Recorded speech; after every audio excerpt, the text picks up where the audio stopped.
Hello दोस्तों, मेरा नाम अविनाश कुमार हुआ। मैं आज आपको बजट के बारे में बताने जा रहा हूं, जो कि बहुत ही आसान शब्दों में आपको बताऊंगा और आपको समझने में भी आसानी होगी।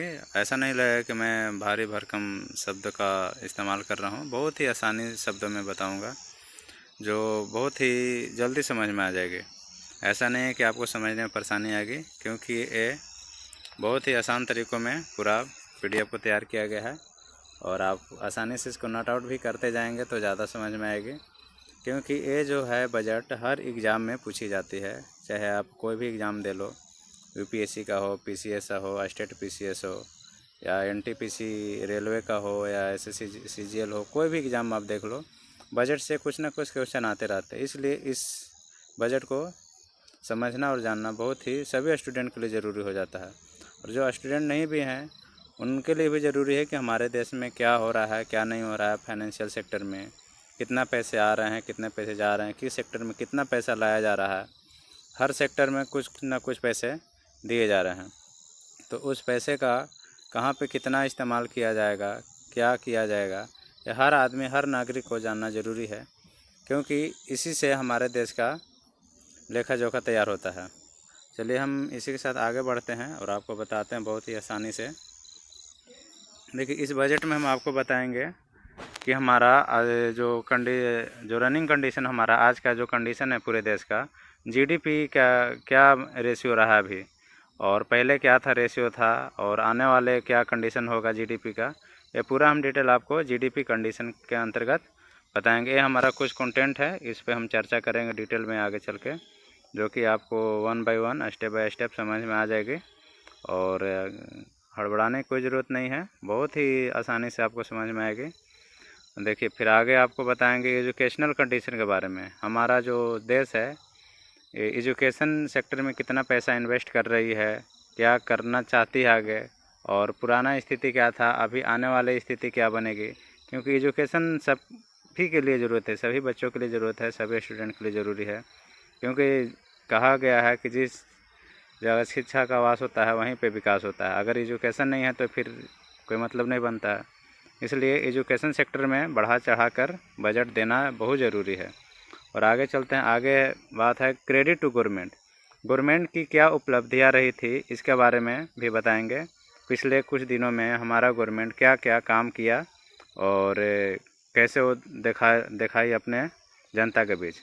आगे हम आपको बताएंगे हेल्थ सेक्टर में कितना योगदान रहेगा, कितना योगदान था, और आज का कंडीशन क्या है, पूरे डिटेल में आपको समझाएंगे।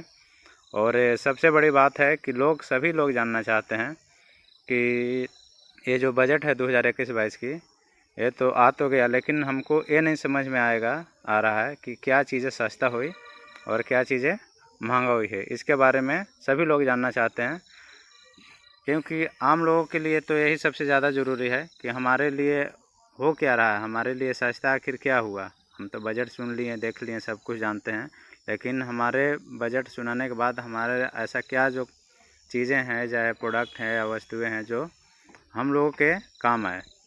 अब 2021 प्रोजेक्ट टारगेट क्या हमारा है, 2021 क्या क्या प्रोजेक्ट पे काम चलेगी, कितना सारा इंफ्रास्ट्रक्चर हमारे देश में आएगा, तो सारे चीज़ इसमें बताया जाएगा। फार्मर एंड एग्रीकल्चर, किसानों के लिए क्या किया जाएगा, एग्रीकल्चर सेक्टर में क्या क्या योगदान दिया जाएगा, उसके बारे में बताएंगे। उसके बाद आ जाता है रोड एंड ट्रांसपोर्ट। देखिए, यहाँ पे रोड और ट्रांसपोर्ट की बात करें तो जो हमारा यातायात की सुविधा है, कैसे बेहतर बनाया जाए, कहाँ अच्छा से अच्छा सड़क बनाया जाए और उसको बेहतरीन सड़क के माध्यम से व्यापार को और अच्छा से किया जाए। और देखिए, कुछ सारी कंपनियां इस बजट में दिखाया गया है जो कि गेनर और लूजर है। कौन सी कंपनी टॉप लिस्ट में है, कौन सी कंपनी डाउन में जा रही है, घाटे में जा रही है, इसके बारे में भी हम बताएंगे। और आगे देखिए, फाइनेंशियल डेफिसिट, इसका मतलब होता है कि हमारे एक साल का कितना अर्निंग है हमारे देश का, और कितना हमारा पैसा इन्वेस्टमेंट किया गया, किस सेक्टर में कितना पैसा लगा, इसके बारे में पूरा डिटेल में बताएंगे। फिर एलोकेशन, आवंटन करना, क्या क्या हमारे आवंटन किया जाएगा। अब चलिए हम आगे चलते हैं अगले स्लाइड पे।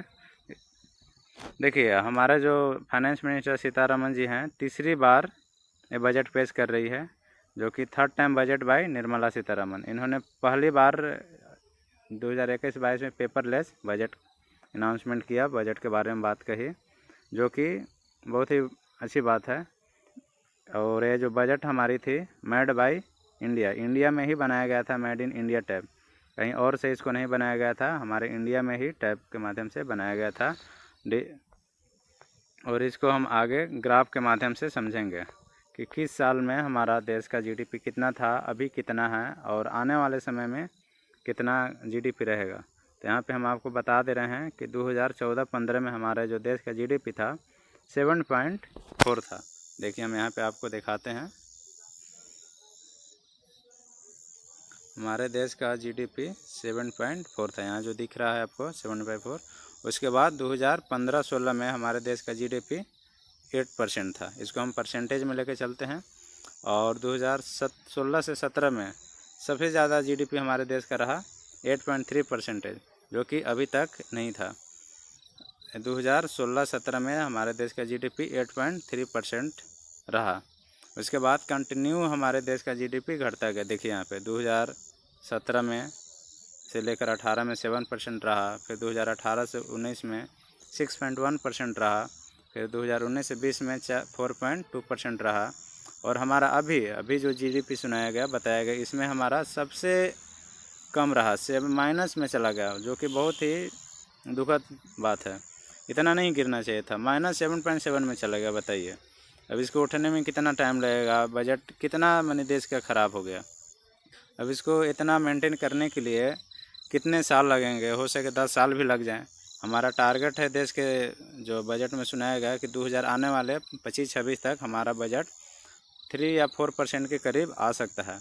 अब देखते हैं आगे क्या होती है, लेकिन हमारा सबसे बेहतरीन रहा 2016-17 में।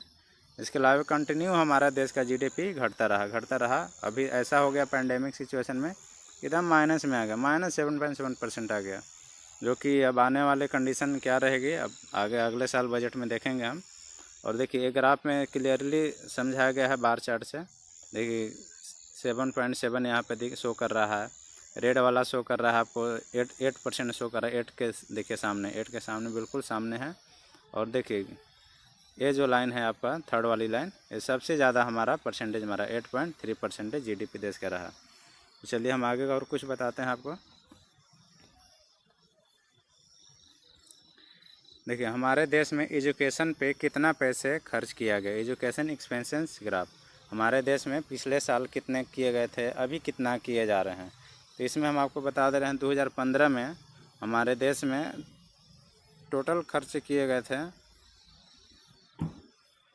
69.9 थाउजेंड करोड़ रुपये। कितना था, 69.9 करोड़, 6.9 थाउजेंड करोड़ रुपए आवंटित किए गए थे। 2016 में 6.7.2 हज़ार करोड़ रुपए आवंटित किए गए थे।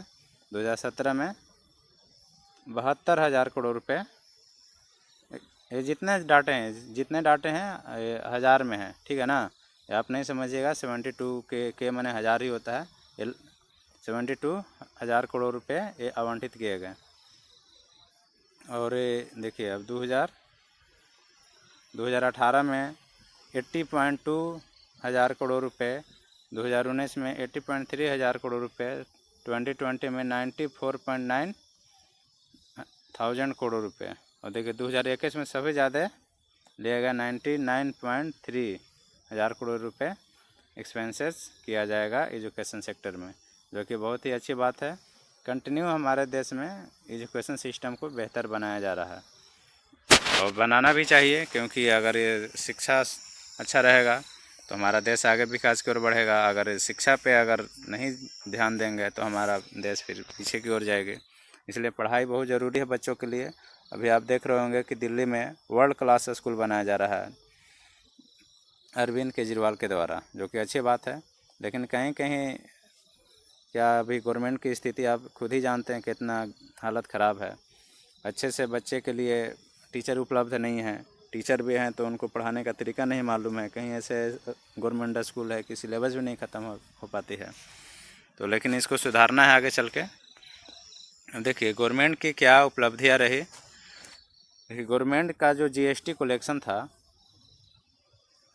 जीएसटी कलेक्शन 2020 में टोटल था 1,50,000 करोड़ रुपीज़ दिसंबर 2020 में। लेकिन हमारा जो हमारा कलेक्शन था जनवरी 2021 में टोटल 1,20,000 करोड़ रुपये 1,20,000 करोड़ रुपये हमारा टैक्स के माध्यम से 2021 में रहा। क्या है ना, जीएसटी तो बहुत लोगों के समझ में नहीं आ रहा था।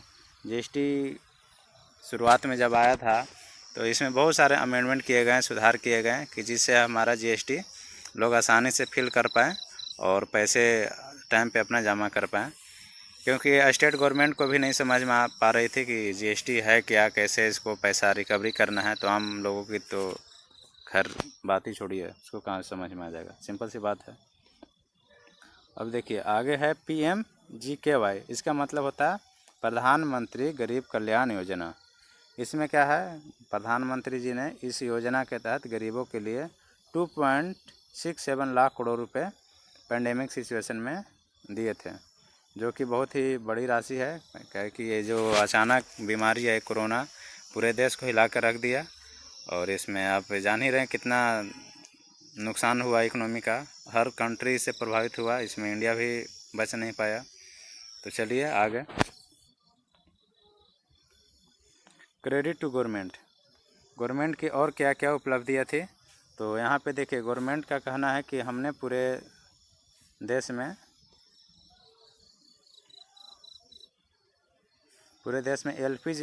LPG 8 करोड़ पीपल को LPG इन्होंने गैस कनेक्शन फ्री दिए थे। और फ्री ग्रेन्स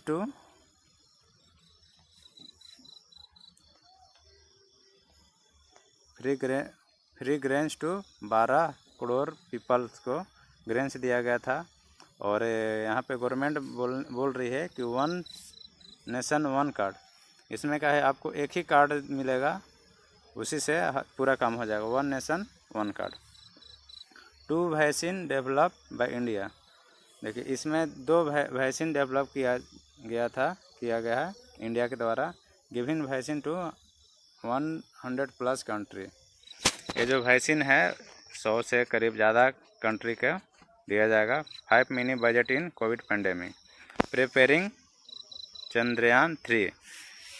देखिए इंडियन रुपीज़ में 27 lakh crore people package for आत्मनिर्भर बनाने के लिए लोगों को 27 लाख करोड़ रुपए पैकेज का घोषणा की है। शुरुआत में जब स्टार्टिंग था तो 20 लाख करोड़ रुपए का पैकेज आया था, उसके बाद फिर 7 लाख करोड़ रुपए का और पैकेज इसमें ऐड किया गया। ठीक है, अब देखिए 2021 प्लान स्वच्छ भारत स्वस्थ भारत। अभी देखिए एक नारा दिया गया हमारे देश में कि स्वच्छ भारत स्वस्थ भारत। ये नारा के बारे में एग्ज़ाम में आ सकता है, इसको आप एक बार देख लें। अब इसमें देखिए क्या क्या हमको ऐड किया गया है। इलेक्ट्रॉनिक व्हीकल अब आएगी हमारे देश में, इलेक्ट्रॉनिक व्हीकल आएगी।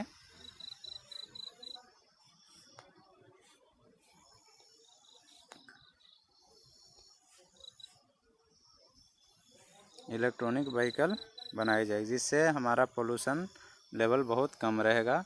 और जो पुराने गाड़ियां हैं उसके लिए ग्रीन टैग का इस्तेमाल किया जाएगा। गवर्नमेंट बोल रही है कि अब जितने भी पुरानी गाड़ियां हैं उसके लिए ग्रीन टैग दिया जाएगा, और उस टैग के माध्यम जिस गाड़ी का 8 साल से ज़्यादा हो गया, 10 साल ज़्यादा हो गया, 8 साल ज़्यादा हो गया, उसको हर साल 3800 रुपये का अप्रोक्स 3800 रुपये इंडियन रुपीज़ में पे करना होगा गवर्नमेंट को।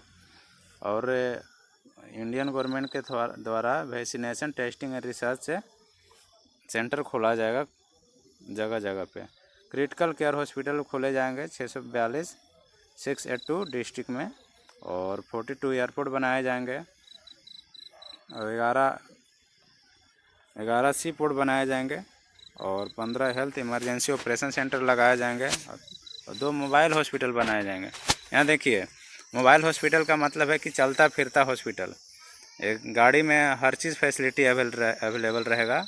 आप कहीं भी कोई उस तरह का सिचुएशन आएगा, चाहे एक्सीडेंट होगा, तो वहाँ पे वो वैन भेज दिया जाएगा, उसी में आपका पूरा इलाज हो जाएगा। गाड़ी चलते हुए भर में आपका इलाज किया जाएगा।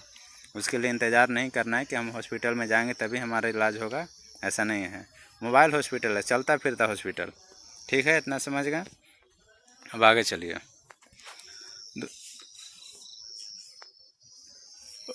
अभी देखिए, जितना भी हमारा है world health organisation WHO base foundation बनाया जाएगा। जितना भी हमारा हेल्थ सेक्टर में बनेंगे WHO के द्वारा ही बनाए जाएंगे, उसका देख रेख में बनाए जाएंगे। और 9 बायो टेस्ट लैब बनाए जाएंगे। 9 हमारे देश में बायो टेस्ट लैब बनाए जाएंगे। और health portal in every state. देखिए, इसका मतलब है कि हर राज्य में एक हेल्थ पोर्टल बनाया जाएगा, और जो भी आदमी किसी बीमारी से ग्रस्त है तो उस पर अपना रजिस्टर कर सकते हैं। सेंट्रल यूनिवर्सिटी इन ले हायर एजुकेशन। देखिए, सेंट्रल यूनिवर्सिटी का भी निर्माण किया जाएगा फॉर हायर एजुकेशन के लिए। Plus 100+ Hindi will be connected with e-NAM. जो देखिए, जो किसान फार्मर है, जो छोटे छोटे किसान हैं, और वो डायरेक्ट मंडी में ना जा कर के ई-नाम एक पोर्टल बनाया जाएगा, उस पर रजिस्टर करना होगा। और उस पोर्टल के माध्यम से अपना डिटेल देना होगा कि हमारे पास ये प्रोडक्ट है, इतना इतना हमारा रेट है। जो भी रेट है वो डिसाइडेड रहेगा, और उसके बाद जो भी मंडी है, मंडी उसके पास जाएगा, मंडी से ख़रीदार, और उसके सामान को आसानी से खरीद लेंगे। इसमें 1.68 crore farmer registered with e-NAM. इतना करोड़ पीपल्स को रजिस्टर्ड कर लिया जाएगा। अब देखिए, मेगा टेक्सटाइल इन्वेस्टमेंट पार्क। हमारे देश में मेगा टेक्सटाइल इन्वेस्टमेंट पार्क बनाया जाएगा 7 इन नेक्स्ट 3 ईयर। कितने सालों में? 3 सालों के अंदर। 100 सैनिक school private company will be offered. देखिए, ये बहुत दुख की बात है कि हमारे देश में सैनिक स्कूल को प्राइवेट कंपनियों को दिया जा रहा है बनाने के लिए, जो कि इंडियन गवर्नमेंट भी चाहती तो बना सकती थी, कोई बड़ी बात नहीं है। क्योंकि इतना बड़ा इंफ्रास्ट्रक्चर है गवर्नमेंट का, अगर इस पे काम नहीं कर पाएगी तो क्या मतलब है। और 100% रेलवे ट्रैक इलेक्ट्रीफाई किए जाएंगे 2023 में। देखिए, रेलवे ट्रैक इलेक्ट्रीफाई कहने का मतलब कि जितने भी डीजल इंजन है उसको बंद कर दिया जाएगा। अभी तक हमारा जो 2021 तक है, मैक्सिमम 70 to 80% इलेक्ट्रीफाइड कर दिया गया है, और रिमेनिंग 20% अप्रोक्स 2023 तक कर दिया जाएगा। 1 crore people more will be attached in Ujjwala Yojana. देखिए, एक प्रधानमंत्री चलाए थे उज्ज्वला योजना। इस योजना का लाभ 1 करोड़ पीपल्स ले रहे हैं। Focus on new disease. अब देखिए, अब जो पैंडेमिक सिचुएशन आया, इससे गवर्नमेंट अवेयर हो गई है कि कोई भी नया डिसीज़ आता है तो उस पर हमको फोकस करना है। देखिए, यहाँ मेट्रो की बात कही गई है। मेट्रो आने वाले समय में 7200 किलोमीटर का फंक्शनल है, और 1016 किलोमीटर अंडर कंस्ट्रक्शन है 27 सिटी में। अब देखिए, ये तो इतना जल्दी बन के तैयार नहीं हो जाएगा, लेकिन इसमें थोड़ी टाइम लगेगी, और 27 सिटी में इसको बनाया जाएगा। मेट्रो लाइट लो फेयर रहेगा। 75+ pensioner return fee. Electricity sector competition will be high, you can choose your owner supplier. देखिए, इसमें क्या कर रहा है कि आप खुद का कंपनी खोल सकते हैं। एक आदमी भी चाहे तो अपना एक कंपनी चला सकता है। सी पोर्ट विल बी मोनेटाइज। देखिए, यहाँ पे जो मोनेटाइज शब्द का इस्तेमाल किया गया है, जहाँ जहाँ भी आपको मोनेटाइज शब्द का इस्तेमाल किया जाएगा, इसका मतलब समझिएगा कि प्राइवेटाइजेशन हो रहा है, यानी प्राइवेटाइज। Monetise means privatise. जहाँ भी आपको मोनेटाइज शब्द, जितना भी हमारे फाइनेंस मिनिस्टर निर्मला सीतारमन ने यूज किया, उसका मतलब एक ही है कि प्राइवेटाइजेशन की बात कर रहे हैं, जो कि कहने का प्राइवेटाइजेशन, लेकिन वो वहाँ पे मोनेटाइज शब्द इस्तेमाल कर रहे हैं। ठीक है। इसके बाद देखिए, गैस पाइपलाइन प्रोजेक्ट लगाए जाएंगे जम्मू एंड कश्मीर में। वर्ल्ड क्लास फिनटेक हब बनाए जाएंगे। 1 पर्सन कंपनी। देखिए, 1 पर्सन कंपनी माने कोई भी एक आदमी भी कंपनी खोल सकता है। उसके लिए कोई बड़ी ग्रुप की ज़रूरत नहीं है, बड़े बड़े कंपनियों के साथ टाई अप होने की ज़रूरत नहीं है, चाहे तो अकेले भी वो कंपनी बना सकता है। देखिए, यहाँ पे NRI नॉन रेसिडेंशियल इंडियन के लिए no barrier to open startup. इसके लिए कोई भी स्टार्टअप के लिए बैरियर नहीं रहेगा। और 750 न्यू एकलव्य मॉडल। यहाँ पे देखिए 750 न्यू मॉडल बनाया जाएगा, क्लब मॉडल बनाया जाएगा ट्रेनिंग के लिए। अब देखिए यहाँ पे LIC with IPO Indian public offering this year. देखिए यहाँ पे सबसे दुख की बात है कि इतना सारा होते हुए भी गवर्नमेंट के पास 74% जो है प्राइवेट कंपनी को ऑफर कर रहेगी। देखिए यहाँ पे 74% कौन किसका शेयर रहेगा, प्राइवेट कंपनी को रहेगा। और उसके बाद 74 के अलावा बच गया हमारे पास 26% इंडियन गवर्नमेंट के पास रहेगी, जो कि जिसका ज़्यादा परसेंट रहेगा उसी का ज़्यादा हक रहेगा। अगर ऐसे भी 50+ से ज़्यादा जिसका शेयर रहता है उसका उस पर ज़्यादा हक रहता है, तो इस पर इंडियन गवर्नमेंट ज़्यादा नहीं कुछ कर पाएगी।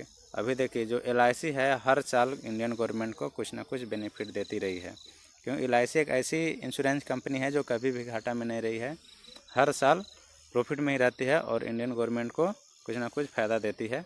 ऐसे कंपनी को हमें नहीं लग रहा है कि प्राइवेट कंपनी को देना चाहिए 74% शेयर के साथ, क्यों ना इंडियन गवर्नमेंट इसको रन करे, लेकिन गवर्नमेंट है कुछ भी कर सकती है। चलिए आगे चलते हैं। रोड एंड ट्रांसपोर्ट देखिए 3500 किलोमीटर नेशनल हाईवे बनाए जाएंगे। कहाँ पे, तमिलनाडु में बनाए जाएंगे, जो कि उसका एक्सपेंसेस रहेगा 1.03 लाख करोड़ रुपए। और मदुराई कोल्लम कॉरिडोर प्रपोज्ड, उसी के अंडरगट ये आ जाते हैं। ये जो दो देख रहे हैं ये दोनों साथ में कनेक्टेड हैं, ठीक है। अब आपको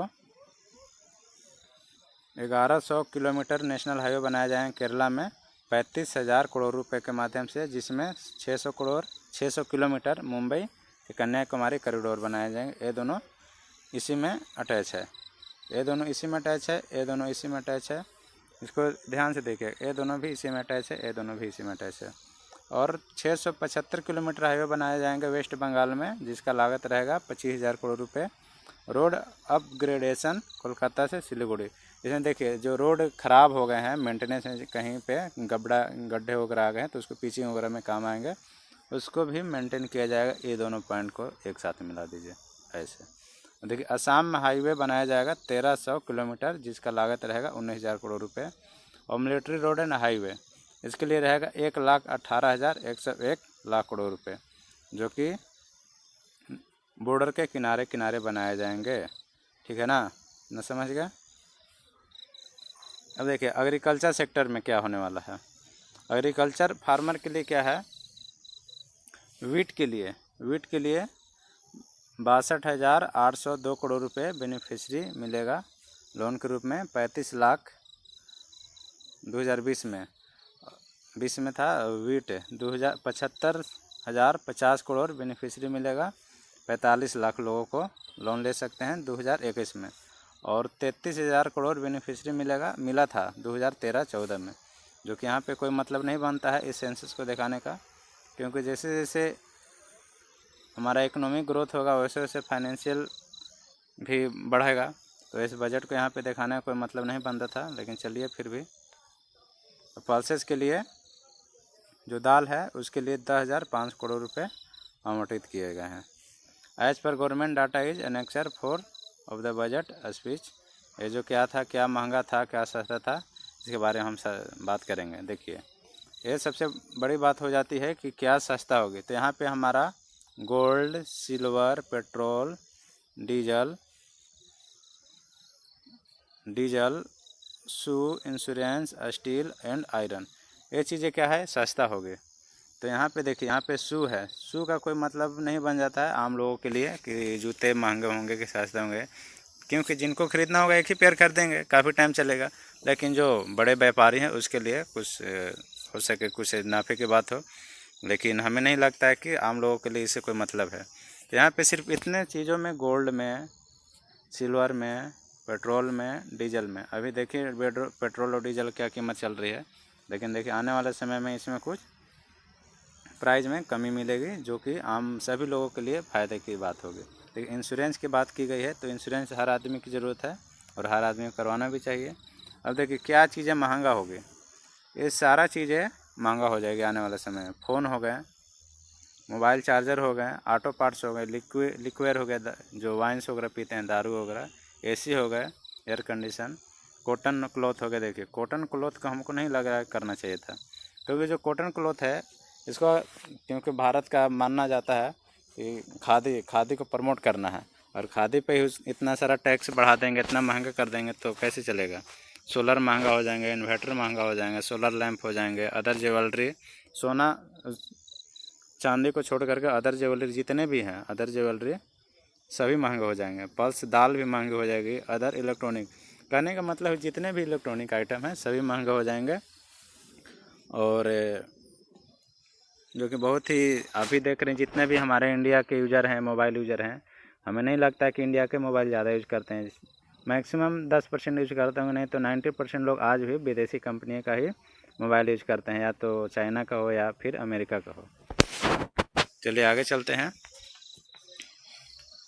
top gainer and loser business के बारे में, कौन सी कंपनियां टॉप में रही, कौन सी कंपनियां घाटे में रही। तो यहाँ पे ऑटो बजाज सबसे टॉप में रही, और अशोक लीलैंड, ये दो कंपनियां टॉप गेनर में रही ऑटो सेक्टर में। और आईटी सेक्टर में टाटा रही, और जेनेसिस सेकंड नंबर पर रही, और फार्मा सेक्टर में पीरामल इंटरप्राइजेज और अरबिंदो फार्मा, ये दोनों कंपनियां फार्मा सेक्टर में ऊपर रही। और लूजर कंपनियों में हमारा है Exide industry, Bharat forge auto sector में, ये दो कंपनियां लूजर में रही। आईटी सेक्टर में न्यूक्लियस सॉफ्टवेयर, सोनाटा सॉफ्टवेयर और टेक महिंद्रा। देखिए यहाँ पर टेक महिंद्रा बहुत बड़ी कंपनी है, लेकिन इस बार ये भी घाटे में रही। और देखिए फार्मा सेक्टर में जो डॉक्टर रेड्डी की जितना भी मेडिसिन आता है ये भी इस बार घाटे में रही, फिर लुपिन फार्मा भी घाटे में रही। ये बात समझ गए, अब आगे देखते हैं।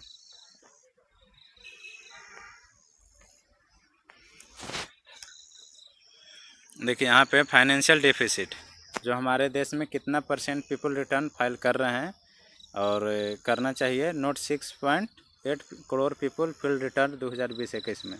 देखिए इतने लोग जीडीपी क्या किए, अपना टैक्स दिए, इतना करोड़ पीपल अपना डाटा फिलअप किए, अपना टैक्स दिए। 6.8% of the GDP will be continue, target below 4.5%, 20 to 25, 26। देखिए हमारा जो देश का टारगेट है जीडीपी का 4.5 है टारगेट, कब तक, 2025 से लेकर 26 तक। क्योंकि हमारा जो अभी का जो जीडीपी है सबसे माइनस में है, -7.7%। बताइए, तो ये हमारा टारगेट लिया गया है 2025-26 में कि 4.5% हमको जीडीपी कर लेना है। व्हाट वी गॉट, हम क्या पाए। NRI tax dispute online resolve किए जाएंगे। देखिए जो बाहर जो जॉब कर रहे हैं, बाहर जो लोग हैं जो टैक्स नहीं दे रहे हैं, उनको अब आने की ज़रूरत नहीं है, उनको ऑनलाइन ही टैक्स से पे कर देना है, ऑनलाइन ही रिसोल्व उसके कर दिया जाएगा। NGO up to revenue Indian 5 crore रुपए। देखिए जो एनजीओ चला रहे हैं लोग, जो एनजीओ चला रहे हैं उनको 5 करोड़ रुपए तक का टैक्स फ्री रहेगा, ठीक है। Bank FD more profit not much in income, ठीक है। 2 more PSU bank can be privatise. देखिए यहाँ पे 2 बैंकों पीएसयू बैंक है उसको प्राइवेटाइज कर दिया जाएगा। अब देखिए कौन सा बैंक को प्राइवेटाइजेशन किया जाएगा, आने वाले समय में आपको पता चल जाएगा। अब देखिए कौन सा सेक्टर में कितना पैसा मिला, एलोकेशन आपको लास्ट टॉपिक है मेरा, किसको कितना पैसा मिला, कितना आवंटित किया गया। देखिए हेल्थ सेक्टर में 2,38,000 करोड़ रुपए फ्रॉम 94,000 करोड़ रुपए इतना मिले हेल्थ सेक्टर में, ठीक है। और कोविड के टाइम कोविड के लिए 35,000 करोड़ रुपए मिले। न्यू फाइनेंशियल इंस्टीट्यूशन के लिए 5 लाख करोड़ रुपए दिए जाएंगे। कितना, 5 लाख करोड़ रुपए। Target 5 trillion economy bye 2025, new act will be launch. देखिए यहाँ पे कहने का मतलब है कि 5 ट्रिलियन इकोनॉमी हमारा टारगेट है 2025 में हमारे देश का, कि उन्हें 5 ट्रिलियन इकोनॉमी हमारे देश को बनाया जाएगा 2025 आते आते। कैपिटल एक्सपेंसेस के लिए 4.12 लाख करोड़ रुपए आवंटित किए गए। अर्बन स्वच्छ भारत के लिए 1.41